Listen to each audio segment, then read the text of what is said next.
हाँ जी, क्या पढ़ रहे थे हम? तांबुल के निषेध। तो किस किस को नहीं देना? उर शत वाले को नहीं देना, शतज घास अगर जिसको हुआ हो उसको नहीं देना, रक्त पित्त हो उसको नहीं देना। देखो इंपॉर्टेंट है यहाँ रक्त पित्त, ये आपको याद भी रहेगा। देखो यहाँ पे रक्त और पित्त दोनों हैं, तो आपको ये याद रहेगा ना कि तांबूल जो होता है वो तीक्ष्ण, तांबूल त से तीक्ष्ण होता है, और तीक्ष्ण जो भी होता है वो पित्त का प्रकोप करता है। अगर पित्त का प्रकोप होता है तो रक्त धातु की दुष्टि होनी ही होनी है, और स्किन डिसऑर्डर्स भी होने ही होने हैं। ठीक है, तो रक्त पित्त के अंदर नहीं करना। रक्त पित्त का मतलब बॉडी से जो ब्लीडिंग होती है ना, बॉडी के जो चैनल्स होते हैं उसमें से ब्लीडिंग होती है। एपिटैक्सिस रक्त पित्त का एक प्रकार है। एपिटैक्सिस मतलब नक्सीर आना, तो उसको आप रक्त पित्त समझ सकते हो। ठीक है, तो उसके अंदर नहीं करना है। एक तो वैसे गर्मी हो रखी है उसके, बस क्या बोलते हैं उसको, नक्सीर आ रही है, तो अपन को उसमें तांबुल नहीं देना। फिर किसको? रूक्ष प्रकृति वाले को भी नहीं देना, और नेत्र अभिषंद जिसकी आँखें आए, जो कंजक्टिवाइटिस जो होता है उसमें भी नहीं देना, क्योंकि इन्फेक्शन हुआ हुआ है ना उसके अंदर, हम जनरली उष्ण तीक्ष्ण वीर्य की चीज़ें नहीं देते। ठीक है, इसका जो कंजक्टिवाइटिस है इसका रीज़न मैं और पता करके आपको बताऊंगी, क्योंकि ये अभी तक मेरा भी डाउट है कि क्यों नहीं दे रहे। ठीक है, मैं आपसे पूछ के बताऊंगी। फिर क्या कहा कि जो विष मद और मूर्छा से पीड़ित हो उनको भी नहीं देना। तो विष अभी मैंने बताया था, विष मतलब पॉइजन। पॉइजन की प्रॉपर्टीज जो होती हैं वो पित्त से मिलती जुलती होती है, तो अगर पित्त बढ़ेगा तो वो जो अगर विष उसकी बॉडी में है तो वो और ज़्यादा बढ़ जाएगा। ठीक है, इसी मद में भी नहीं देना है, और मूर्छा, मूर्छा के अंदर भी नहीं देना। मूर्छा भी पित्तस डिसऑर्डर है। तो आप याद क्या क्या करोगे? आप रक्त पित्त याद कर लो, ठीक है, और एक विष याद कर लो। ये दोनों तो याद रह जाएंगे ना, ये दोनों ईजी है, इनको याद कर लो, बाकी कोई ज़रूरत नहीं है। अब देखो इंपॉर्टेंट कोटेशन आ रहा है यहाँ पे आपका, ये बहुत इंपॉर्टेंट है। क्या कहा कि अभ्यंगम आचरे नित्यम स जराश्रम वातः दृष्टि प्रसाद पुष्टायु स्वप्न सुतक दार्ढ्यकृत। ये बहुत इंपॉर्टेंट कोटेशन है, इसको आपको याद करना चाहिए। वाइवा में भी पूछा जाता है, और ये 2 नंबर के अंदर क्वेश्चन भी आ जाता है। अब आपके 2 नंबर आते नहीं है तो आपके अभ्यंग व्यायाम, ये सारी अभ्यंग, उसके निषेध, किस किस को करना चाहिए किसको नहीं करना चाहिए, इसके लाभ क्या है, व्यायाम, ये सारा मिला करके भी पूछ सकते हैं। तो क्या कहा देखो कि अभ्यंगम आचरे नित्यम। अभ्यंग मतलब मालिश करना, बॉडी में मसाज करना, ऑयल की, है ना, घी की। जनरली अपन ऑयल की मसाज करते हैं। अभ्यंगम आचरे नित्यम, नित्य अभ्यंग करो। क्यों? स जरा श्रम वातः, वो क्या करता है? बुढ़ापा, थकान और वायु इससे नष्ट होती है। अभ्यंग करने से बुढ़ापा, थकान, थकान तो नष्ट होती है, ये तो आपको पता है। ठीक है, बुढ़ापा कैसे नष्ट होता है? अगर ऑयल की मालिश करेंगे तो झुर्रियाँ वगैरह जो पड़ी हुई होती है अपनी स्किन में, है ना, वो एक थोड़े टाइम के लिए वो थोड़ी नॉर्मल हो जाती है स्किन। दूसरा, अगर रोज़ रोज़ करोगे तो ब्लड सर्कुलेशन स्किन के अंदर अच्छा होगा, तो जो स्किन की जो प्रॉपर्टीज़ है, जो स्मूथ और ज़्यादा बनेगी स्किन। ठीक है, इसलिए इसको बोला है कि बुढ़ापा को कम करता है। ऐसा नहीं है कि बूढ़े व्यक्ति को करो तो एकदम जापान हो जाएगा। मतलब क्या है कि प्री मेच्योर एजिंग को प्रिवेंट करता है। इसका मतलब ये है, झुर्रियाँ वगैरह नहीं पड़ेगी आपको, ये मतलब इसका। फिर थकान और वायु नष्ट होती है, क्योंकि वायु के लिए हमने श्रेष्ठ शमन औषध कौन सी है बताओ? वात के लिए शमन औषध कौन सी है? तेल है। और शोधन? बस्ती। और घी, घी किसके लिए है? घी किसकी शमन औषध है? पित्त की है। गुड। ठीक है, तो हम क्या करेंगे, अभ्यंग को किससे? तेल से करते हैं हमेशा। तो इसका भी रीज़न होता है कि हम अभ्यंग तेल से ही क्यों करते हैं जनरली। इसका एक बहुत बढ़िया रीज़न होता है, चरक सूत्र 5 में हम आपको बताएंगे। एक बहुत बढ़िया साइंटिफिक रीज़न है इसका कि ऐसा क्यों करते हैं। तो इससे क्या है, वायु नष्ट हो रही है, क्योंकि हम इसके अंदर तेल का यूज़ करेंगे। तो 3 चीज़ें, स जरा श्रम और वातः, इंपॉर्टेंट है ये। फिर क्या है, दृष्टि प्रसाद पुष्टायु सु स्वप्न सूतक दार्ढ्यकृत। दृष्टि इससे निर्मल होती है, शरीर पुष्ट होता है, आयु बढ़ती है, नींद भली प्रकार से आती है, फालतू की बात है। त्वचा निर्मल झुर्रियों रही तो शरीर दृढ़ होता है। शरीर दृढ़ होता है, पहली बात दार्ढ्यकृत। अब क्योंकि ये दार्ढ्यकृत मैं इसलिए बोल रही हूँ क्योंकि इसके आगे आएगा व्यायाम। व्यायाम करने से मसल्स में पावर आती है। तो दार्ढ्यकृत अगर पूछा जाए आपसे, दार्ढ्यकृत किसका गुण है, तो आप इसमें व्यायाम कर सकते हो, लेकिन क्या करना है? अभ्यंग करना है। व्यायाम नहीं है इसका, क्या है? अभ्यंग है ना, इसलिए ये बोल रही हूँ। बाकी सब तो आपको याद रह जाएगा। पूछेगा क्या आपको कि थकान किससे नष्ट हो रही है, बुढ़ापा किससे नष्ट हो रहा है, या नींद किससे आएगी, तो व्यायाम करने से तो नींद आने से रही, अभ्यंग वाला ही होगा, इसलिए ये नहीं पूछते, ये पूछते हैं दार्ढ्यकृत, ये किसका गुण है, तो ये अभ्यंग का गुण है, इसलिए इसको हाईलाइट कर लेना। ठीक है, अब क्या है, ये अगर याद करो कोटेशन तो बहुत अच्छी बात है। फिर क्या है, अब 3 चीज़ें यहाँ पे इंपॉर्टेंट है। क्या है कि अगर शिर अभ्यंग करना है तो कहाँ पर विशेष रूप से करो कि शिर श्रवण पादेशु तम विशेषण शीलेत। सिर में कान में और पैरों के अंदर विशेष रूप से मालिश करनी चाहिए। ये बहुत इंपॉर्टेंट पॉइंट है। ये एग्ज़ाम के लिए नहीं, ये आपको प्रैक्टिस में काम आएगा। जो अपना पीडिया डिपार्टमेंट चल रहा है, कौमार वृत्ति डिपार्टमेंट है ना, बच्चों वाला, उसके अंदर बहुत सारे पेशेंट्स आ रखे हैं। अगर आप जाके देखो ना पीडिया डिपार्टमेंट में, तो खूब भरे पड़े हैं। सीपी के पेशेंट्स आ रहे हैं, सेरेब्रल पॉल्सी।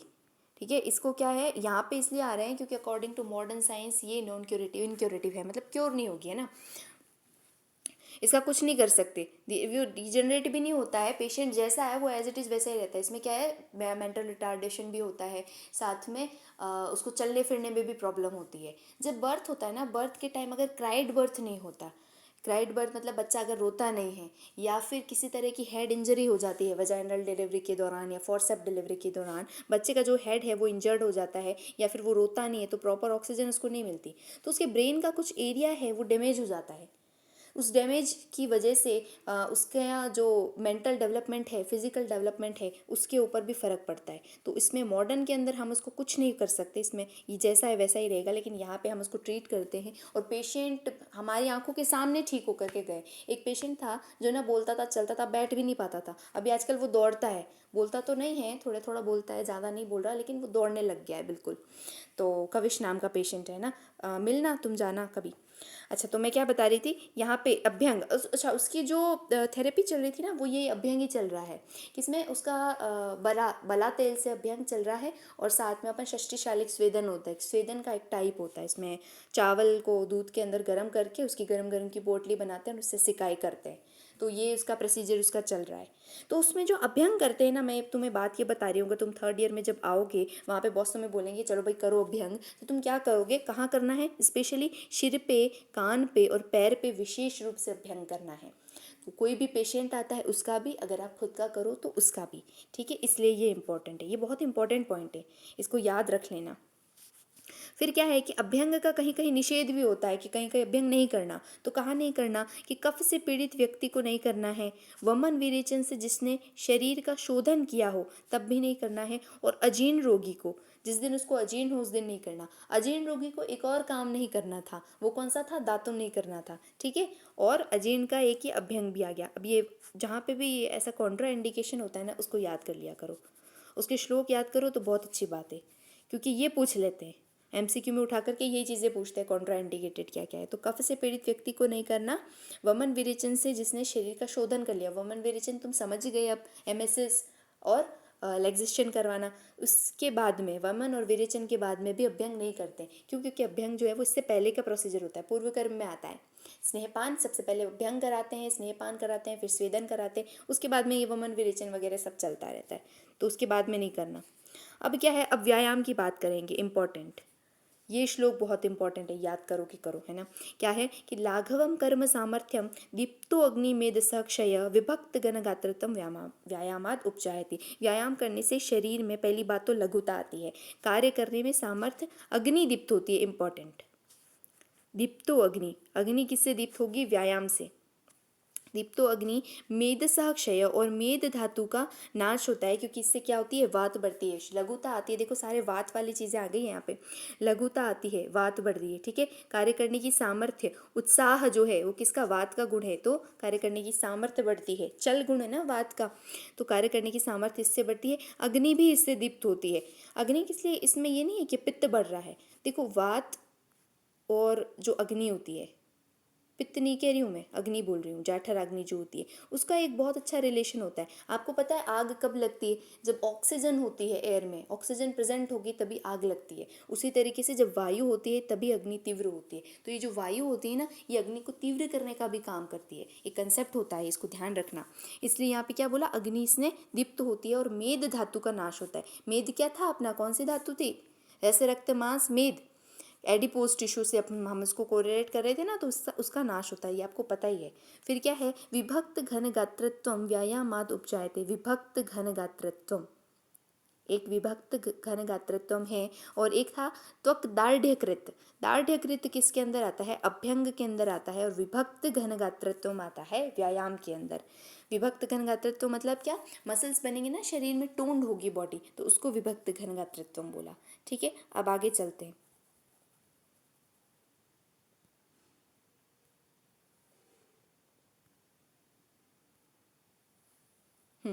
अब देखो यहाँ व्यायाम के भी कॉन्ट्रा इंडिकेशन बताएं। हमेशा की तरह ये भी आपको याद करना है कि कॉन्ट्रा इंडिकेशंस क्या होते हैं। श्लोक करूँ तो बहुत अच्छी बात है, हिंदी में करोगे तो भूल जाओगे, इसलिए मैं श्लोक कहती हूँ। तो क्या कहा कि वात पित्तामयी बालो वृद्धो अजीर्णी चतम त्यजेत। अजीर्ण वाले को देखो, अगर खाना अगर उसका नहीं पचता है तो उसको कुछ नहीं करना, कोई भी काम वो नहीं कर पा रहा है। देखो सबसे पहले हमने देखा कि उसको दातून भी नहीं कराना, फिर हमने देखा उसको व्यायाम भी नहीं कराना, और अब क्या है, अभ्यंग भी नहीं कराना और व्यायाम भी नहीं कराना। तो क्या बोला, वात पित्त, जिसको वात पित्त का रोग हो उसको नहीं कराना, क्योंकि उससे वात बढ़ रहा था ना व्यायाम से। वात पित्त वाले को नहीं कराना। बालक हो 16 वर्ष से पहले तक, तो उसको जो व्यायाम का मतलब क्या है, जो हम ऐसी कार्डियो एक्सरसाइज करते हैं जैसे सांस फूलती है पसीना आता है, ऐसी वाली नहीं, हल्की फुल्की कर सकते हैं बच्चे। तो 16 से पहले और 70 के बाद में, क्योंकि क्रिटिकल एज होती है ये, इस वक्त नहीं कराना, इसके बीच वाले लोग कर सकते हैं। उसमें भी कौन से, जिनको वात पित्त का रोग हुआ हो वो नहीं कर सकते। और कौन सा, अजीर्ण वाले को। अजीर्ण तो हर जगह कॉन्ट्रा इंडिकेटेड है। अजीर्ण के अंदर ऐसा कहते हैं कि अगर आपको सुबह लगे कि खाना डाइजेस्ट नहीं हुआ है तो उठो मत, तो तुरंत सो जाओ ऐसे ही। तो अजीर्ण में अभक्त शयन का विधान है। आगे वाले चैप्टर्स में आप देखोगे कि अगर अजीर्ण हो तो बिना खाए सो जाओ, तो खाना जो है वो डाइजेस्ट हो जाता है।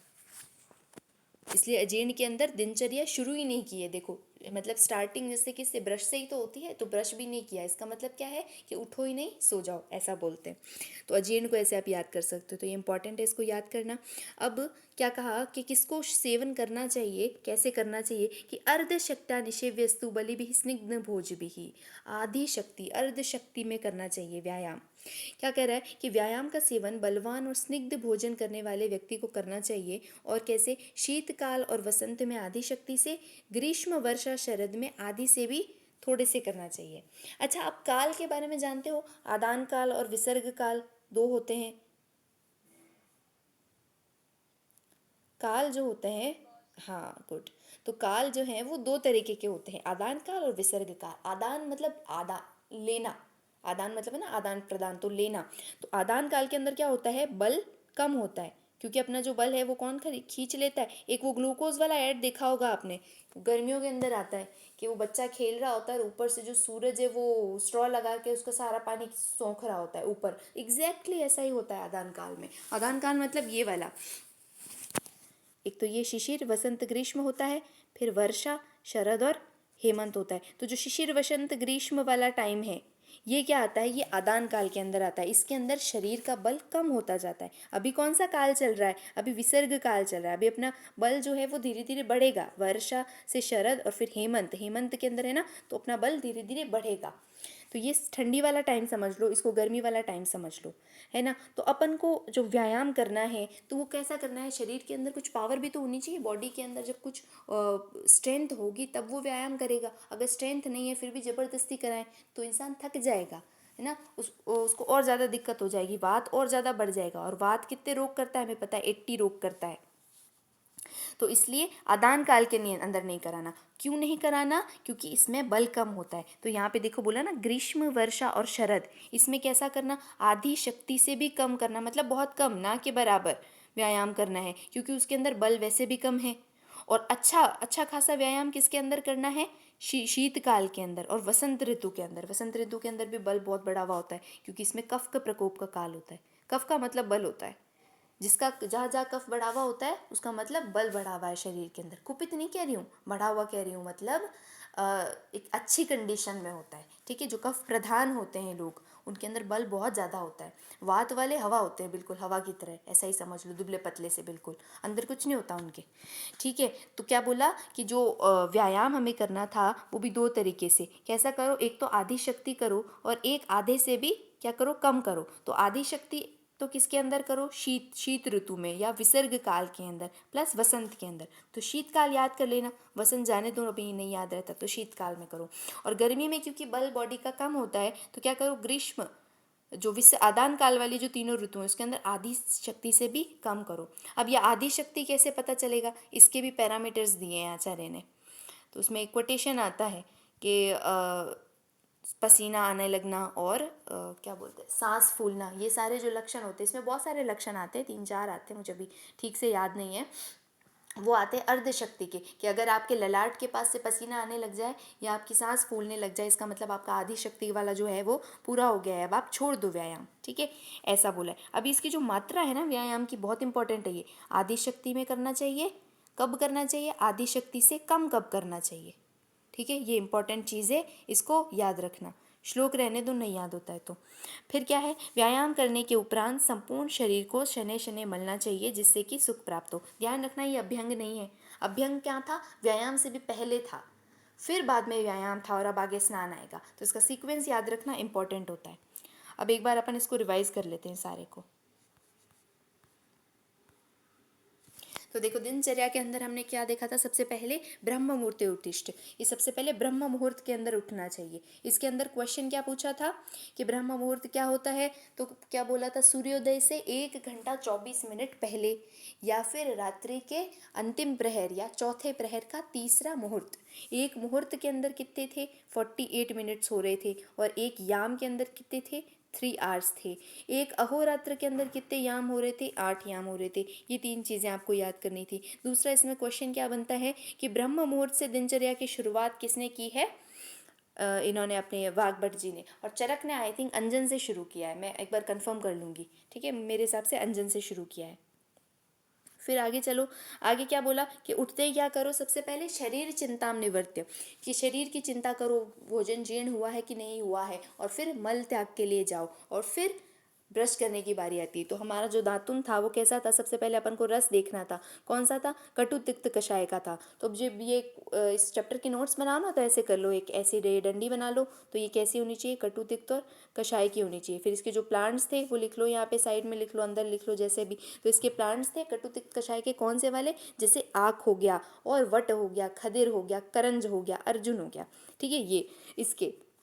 फिर हमने बोला कि इसकी, अच्छा, इसकी चौड़ाई अपन को टहनी तोड़नी है ना, तो कितनी तोड़नी है, तो कनिष्ठिका अंगुली के बराबर तोड़नी है, कनीनिका, कनीनिकाग्रे समस्थौल्यम, उसकी जितनी मोटी, और लंबाई कितनी रखनी है, 12 अंगुल की रखनी है। जैसे ही आप ये 12 अंगुल याद करते हो, इसके साथ साथ याद कर लेना कि आज़ाद ट्रिक बनाई थी, उसके अंदर अंजन शलाका की कितनी थी, जिह्वा निलेखन की कितनी थी, और दंत पवन की कितनी थी, तो तीनों चीज़ें साथ में याद हो जाएगी। फिर फिर हमने क्या बोला था कि इसको कैसा करना है, अग्रभाग को मृदु रखना है इसका, कहाँ गया ये रहा, प्रातर्भुक्ता मृदु अग्रम, इसके अग्रभाग मृदु होना चाहिए। एक चरक के अंदर कोटेशन आता है अपोथिताग्रम, जो दांत में चुभे नहीं, ऐसा, तो वो चरक में पढ़ाएंगे। फिर क्या था कि दातुन करना चाहिए, अब किस किस को नहीं करना है, तो उसमें क्या था कि अजीर्ण के रोगी को नहीं करना है, वो अभी हमें प्रज्ञा ने बताया था क्यों नहीं करना है, ठीक है, और अर्दित के रोगी को नहीं करना है, ये भी प्रज्ञा ने बता दिया था, तो आपको याद रहना चाहिए।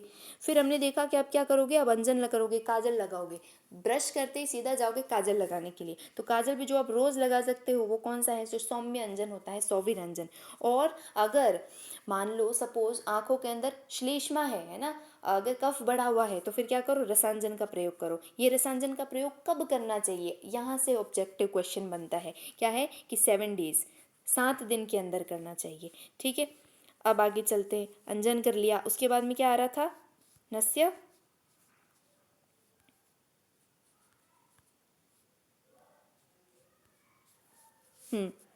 चक्षुष तेजोमय, इसको हाईलाइट करने का बोला था मैंने, इसको हाईलाइट कर लेना। फिर क्या था, इसके बाद में नस्य आ रहा है, नस्य बता दिया आपको, गंडूष बता दिया, असंचारी मुख्य, ठीक है। फिर धूमपान करना होता है, और लास्ट में तांबूल चर्वण। अब तांबूल चर्वण भी ता से तांबूल, त से तीक्ष्ण, तीक्ष्ण होता है तो पित्त का प्रकोप करता है, इसलिए कौन सी व्याधि में नहीं देना, रक्त पित्त में नहीं देना, और विष के अंदर नहीं देना, विष समझ लो, विष तीखा होता है इसलिए नहीं देना, ठीक है। फिर क्या है, अभ्यंग करो, तो क्या किया हमने, तांबूल का सेवन कर लिया, पान खा करके, और फिर मालिश करवाओ, पान खाते रहो और मालिश करवाते रहो। तो मालिश के अंदर ये कोटेशन ही याद करने का बोला था कि जराश्रम वातः होता है, सुदार्ढ़कृत इंपॉर्टेंट बताया था, दार्ढ़कृत के जैसा जैसा यहाँ पे क्या आ रहा है, विभक्त घनगात्रतम, यह आता है व्यायाम के अंदर। फिर क्या है कि अगर आपको अभ्यंग करना है तो 3 ऐसी जगह हैं जहाँ पे अच्छे से करना है, दोनों टिप, दोनों पॉइंट, कौन से, सिर और पैर, और एक साथ में कान, श्रवण के अंदर अच्छी तरीके से अभ्यंग करना चाहिए। फिर कहा कि अभ्यंग किसी के अंदर ऐसे होते हैं जिसमें नहीं करना चाहिए, किसमें, तो देखो अजीर्ण जो है वो तो हर एक के अंदर निषेध है, क्योंकि अजीर्ण के अंदर तो हम रोगी को उठा ही नहीं रहे ना, तो दिनचर्या आगे वाला प्रोसीजर ही नहीं करेंगे, तो अजीर्ण हर जगह चेप सकते हो आप। फिर बोला कि कफ से पीड़ित अगर कोई व्यक्ति है तो उसको नहीं कराना, और वमन विरेचन से जिसने शोधन किया उसको नहीं कराना। इसका कोटेशन याद कर लेना। फिर ये व्यायाम, इसका कोटेशन याद करने का बोला था। इसमें इंपॉर्टेंट क्या था, विभक्त घनगात्रत्व। फिर आगे चलो, व्यायाम के बाद में अब कुछ ऐसे हैं मनुष्य जिनको व्यायाम भी नहीं करवा सकते अपन, तो वो कौन से होते हैं, 16 से कम 70 से ज़्यादा वाले, और वात पित्त का रोग जिसको हो रखा हो उसको नहीं कराना, ठीक है। और अजीर्ण तो है ही है, वो तो कोई काम का ही नहीं रहा अपने लिए। फिर है व्यायाम का सेवन कैसे करना चाहिए, इसकी मात्रा कितनी होती है, तो हमने बोला अर्ध शक्ति करो और अर्ध शक्ति से भी कम करो। अर्ध शक्ति से कम कब करो, आदान ऋतु में, क्योंकि आदान काल के अंदर बल कम होता है। फिर अर्ध शक्ति करो किसके अंदर, आदान काल विसर्ग काल के अंदर, क्योंकि इसके अंदर बल बॉडी के अंदर ज़्यादा होता है, इसलिए आप आराम से इसमें कर सकते हो, ठीक है। तो आज की क्लास यहाँ तक ही रखेंगे, कल सब लोग पढ़ के आना। आज तो मैंने एक से ही पूछा था, कल सबसे पूछूंगी, ठीक है। फर्स्ट चैप्टर को भी एक बार हम रिवाइज करेंगे। Okay, dismiss. Thank you so much.